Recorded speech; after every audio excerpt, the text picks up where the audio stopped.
A Hamas commander is murdered in his Dubai hotel room. Israel is under pressure to explain its involvement. What will be the international impact? And will the killers get away with it? This is Inside Story.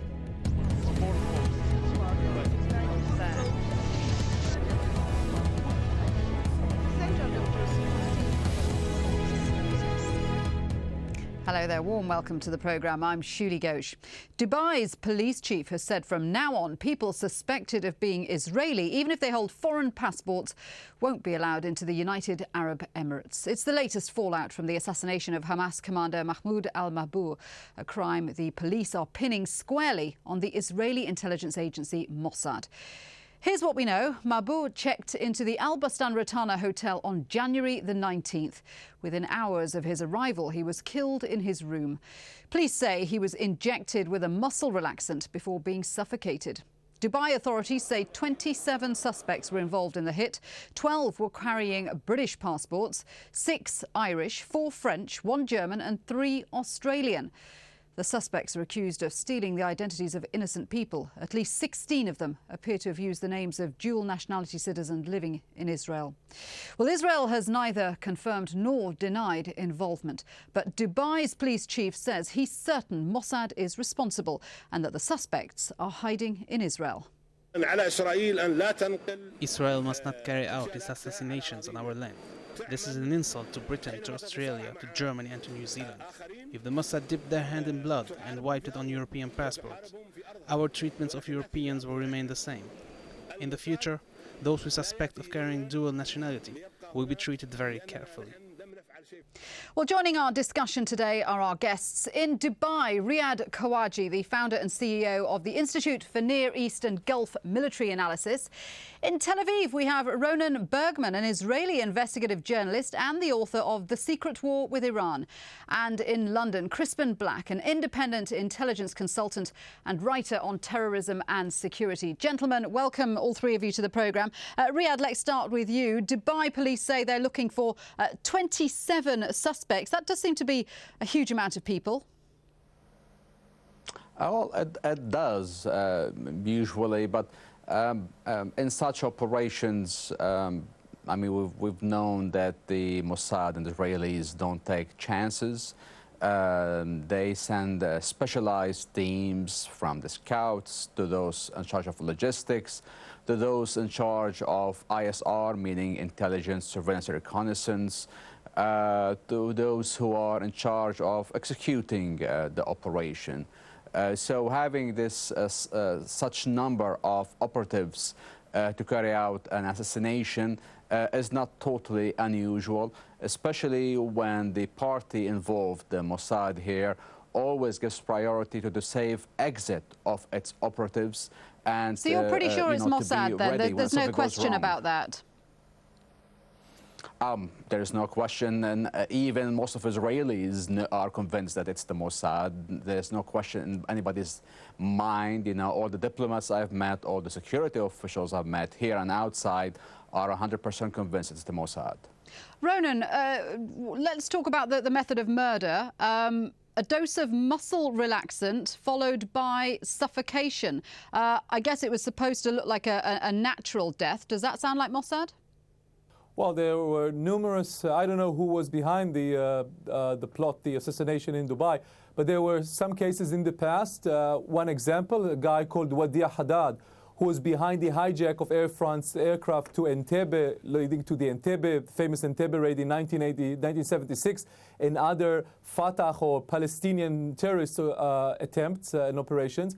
He was poisoned by chocolate. He was very fond of chocolate and was then poisoned, rushed to Eastern German hospital. Nothing could be done, and he finished his life in great agony and great suffering. This was done by Mossad. A failed assassination attempt on Khalid Mashal in 1997 in Amman, the political leader of Hamas, was also carried out by a lethal poison poured into his ear. So Mossad is known for using such techniques that are supposed to leave no mark. I don't know if Mossad was behind that, but if the Dubai police is correct in the forensic analysis of what happened, then this is a highly amateur work. Why should someone try to drug someone in order to strangle him? You can strangle him when you come into his room. You can stab him. You can shoot him using a silencer. So if this but is none the of that right would look like a natural analysis death, would of it? what happened, the mechanism of this, it wouldn't look, if you're strangling someone, it wouldn't look like a natural death. So I would think that it's either not an official government intelligence service, or that the Dubai police is wrong in describing the exact mechanism of death. Crispin, we're told that DNA and a set of fingerprints were found. Would that help if it was Mossad? I mean, do secret agents have records like that on file?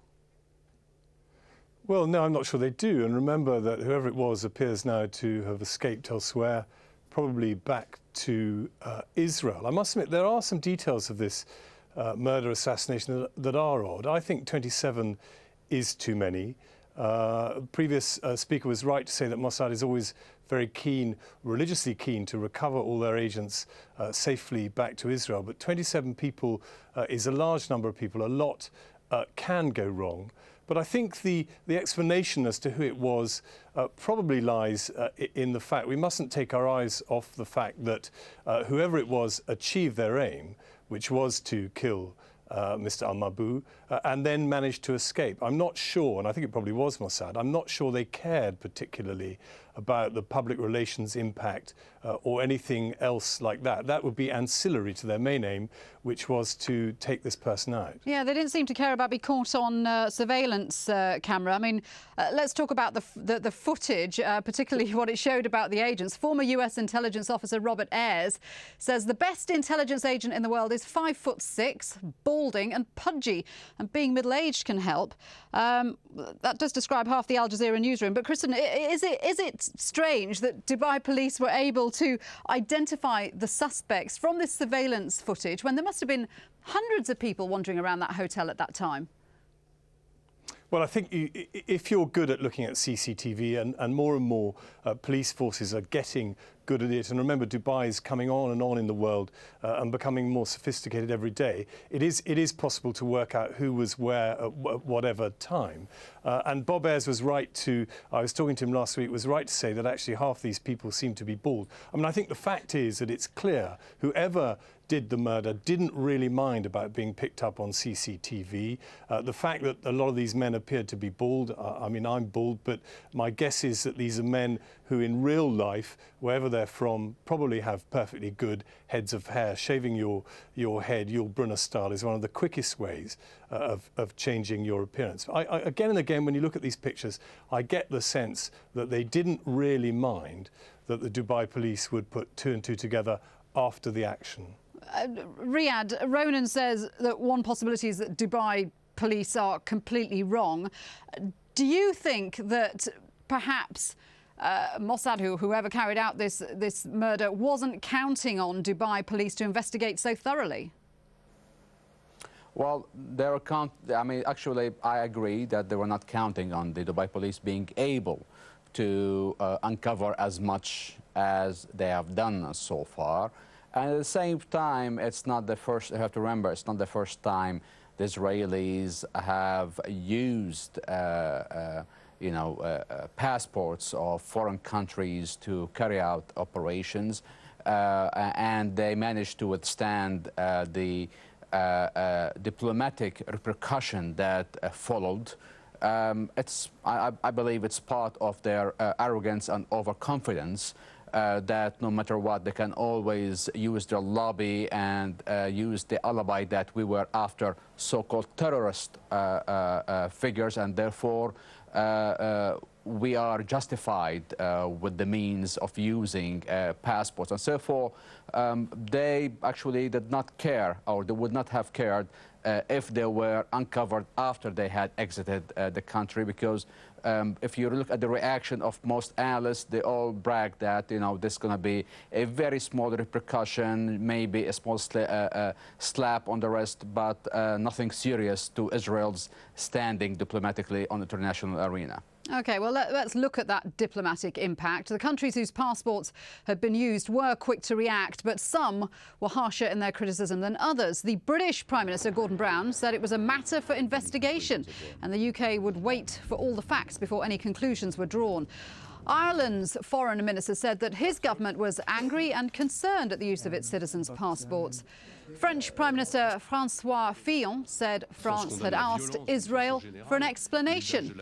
And Germany's foreign minister said a thorough investigation into al-Mabhouh's death was urgently needed. The Australian reaction was by far the strongest.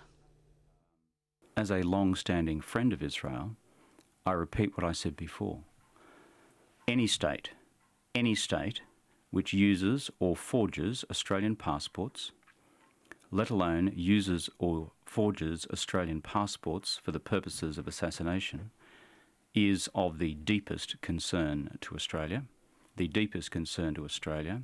and we will not let the matter rest. It really goes to the integrity and fabric of the use of state documents, which passports are, for other purposes. That's why we will not leave a single stone unturned. But I made it crystal clear to the ambassador that if the results of that conclusion, if the results of that investigation cause us to come to the conclusion that the abuse of Australian passports was in any way sponsored or condoned by Israeli officials, then Australia would not regard that as the act of a friend. Ronan, clearly a lot of anger over the use of these passports. Do you think, if it was Israel, that Israel miscalculated and that there's an impact here that it hadn't counted on? Yes, I must disagree with the other two speakers when they thought that if it was Israel behind that, then little was paid in the risk management prior to sending the member of the hit squad to Dubai, to the possibility of them being caught.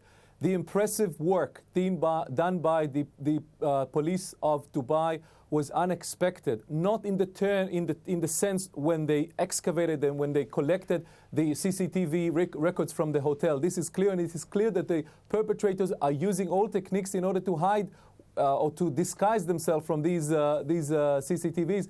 The problem was, or the unexpected capability of the police of Dubai was to corroborate information and footage coming from 8 different sources, 8 different cameras in the hotels, in the shopping malls, in the airport, and corroborate them on a one timeline, one database with the information coming from the cell phone records. And Ronan, Mossad's made this miscalculation before, hasn't it?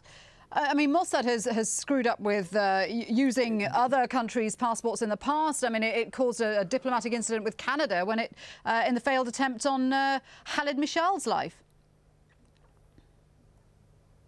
And one of the main conclusions of the 3 investigation committees was that this miscalculation of risk of the diplomatic blunder just didn't worth the life of Khalid Mashal and then the target of that failed assassination attempt.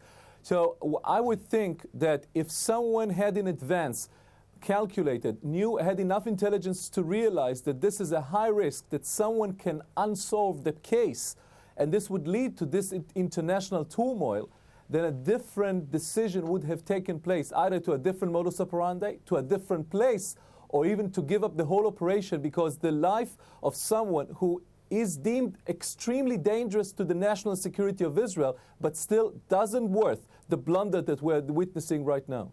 Crispin, this issue of using passports from other nations, I mean, people are saying these were genuine passports. They just had different photographs in. I thought the whole point of security advances and new technology was that this kind of thing was extremely difficult to do. Well, I think it is extremely difficult to do for non-state actors, if I can put it like that. But let's turn time back to something like the Second World War. It was very easy for the opponents of the Western Allies to counterfeit our currency, for instance. I mean, the Germans had a very, very good counterfeiting system going on, and they planned at one point to flood the UK with fake pounds that we could barely tell the difference. Even the Bank of England experts could barely tell the difference. And I think we're seeing some of that in this. And of course, it all touches, when you hear the Australian Prime Minister and the British Prime Minister, it all touches on a sort of bigger issue, if you like, not just assassination and the politics or the rights and wrongs of the Middle East, but our own border security. We have a problem here, or there's a lot of discussion at the moment about immigration. And we're told every day that our borders will be electronically secured and so on and so forth.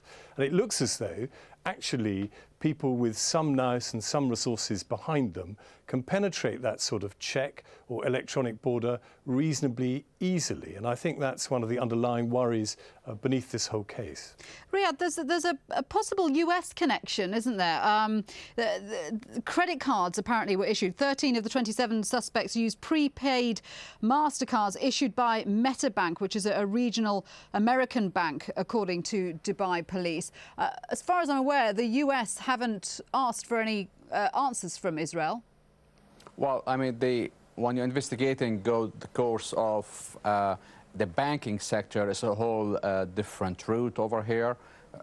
We are still waiting for answers. I mean, the Emirati Central Bank is still waiting for answers from the US side on these credit cards. The exact question Dubai police wants to know is under whose name these cards were issued and on what basis, meaning those who got them, what documents did they present to acquire these cards. This also has here a US angle. It will expose US procedures to get credit cards, and it could have its own repercussions. But on the issue of the passports over here, I was having a discussion with people from the Interpol on this issue, and they said that there's been a proposal that's gone on for a long time to prevent countries or organizations like the Mossad from doing such things, is by integrating the passport agencies internationally, so that when somebody's attempting to steal an identity, using a real, good, genuine passport, but have a different photo in it, once the officer at the airport swipes the passport, they will have the actual photo of this person and can tell immediately whether this person is the actual person, the actual owner of the passport, or a fraud is happening here.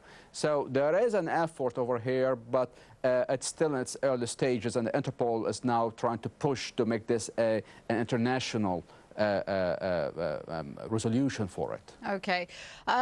Let's discuss whether other parties may have been involved in this.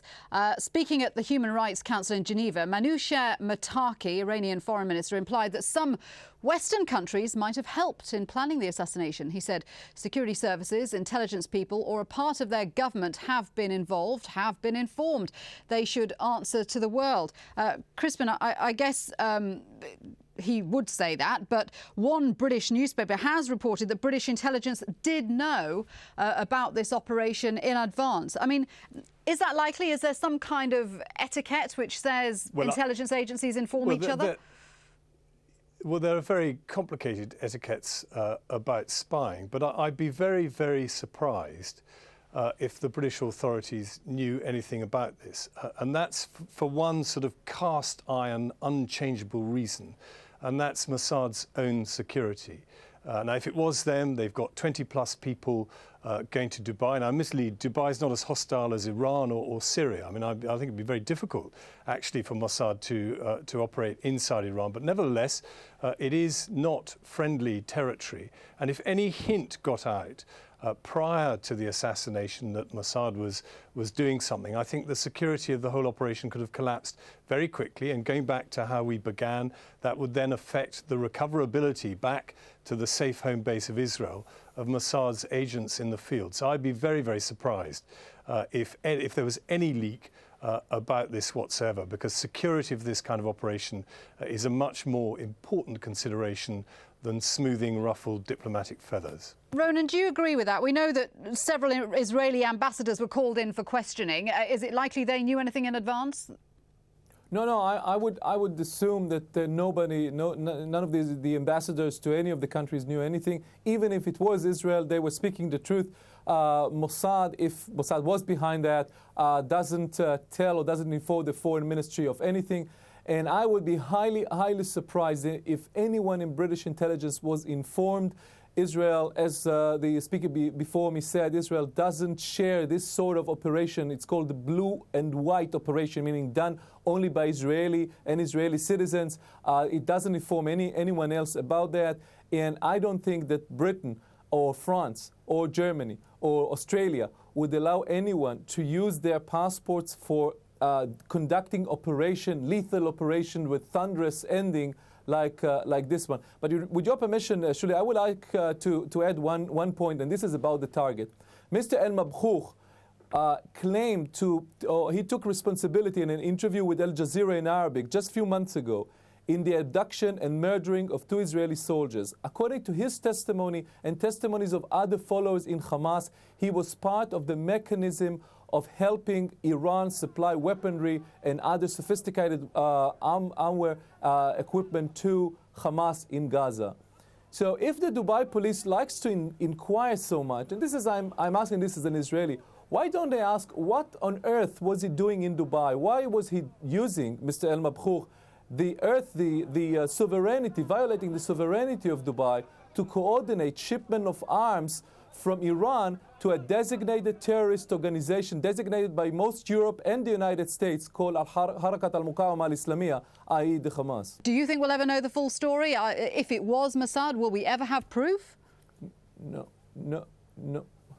I think that everybody. Now, it's not the important question because everybody are convinced that Mossad is behind that. But we must bear in mind that on the judicial level, even if the police Dubai would be, the Dubai police would be able to bring these people to a Dubai court, they don't have the smoking gun. They cannot connect these people to Mossad or to connect them to the murder. So, will they get away with it? Yeah, I mean, there are fingerprints, there are DNA already. There are, the surveillance footage showing these guys shadowing or trailing Mabhouh. There is, enough circumstantial evidence as well behind this. There is the use of, having these passports, these people using these passports happen to be, most of them, to be recent immigrants to Israel. I mean, there's a lot of evidence that I'm sure would be incriminating in a court of law. Now, as further to your question over here and the point that we've just heard on what is this guy doing in Dubai, first of all, Dubai police made it clear from day one that they were very annoyed that Mabhouh was here under a different name, that they did not know about his presence. And actually, the death of Mabhouh, when his body was first found, was ruled as a heart attack, as a natural causes. Only after they learned that this guy was actually Mabhouh, they did the autopsy that uncovered that it was an assassination. Riyadh, we're going to have to leave there, gentlemen. It's been an interesting discussion and obviously differing views on what will happen in the long run. But thank you very much indeed for taking part. Our guests, Riyadh Kawaji, Ronan Bergman and Crispin Black. Thanks for watching at home. You can email us on insidestory@aljazeera.net. Until next time, from me, Shuli Ghosh, bye-bye for now.